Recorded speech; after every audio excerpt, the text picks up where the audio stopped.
C'était il y a un peu moins de 2 mois. Nous avions filmé le campement de l'Estacade, installé sur cette voie piétonne entre la gare SNCF et le quartier Saint-Bruno. Des familles originaires de Macédoine, d'Albanie et de Serbie résistaient tant bien que mal au froid de l'hiver, dans une insalubrité totale. Ce matin, c'est loin du regard des caméras que les 35 derniers occupants du camp ont été évacués dans le calme avant que les services de voirie ne nettoient les lieux. Une opération menée conjointement par le préfet et le maire de Grenoble à l'origine de l'arrêté d'évacuation. Ce camp, grosso modo, il s'est installé sur la ville depuis fin août 2018. Principalement des personnes qui sont effectivement dans des démarches en particulier relevant de la demande d'asile. C'est dans ce cadre-là que nous avons accompagné et que les services de l'État sont en train de travailler pour orienter les personnes vers des dispositifs d'hébergement et de logement pour demandeurs d'asile.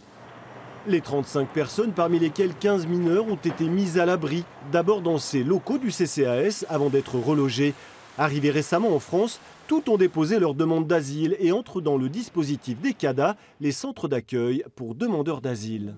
Le travail réalisé a été de trouver des places dans ces CADA adaptées aux compositions des familles dans les tout prochains jours, ce qui a donc pu être fait avec une mobilisation assez massive en amont, et puis leur proposer des places à l'hôtel le temps qu'ils puissent rejoindre ces centres d'hébergement.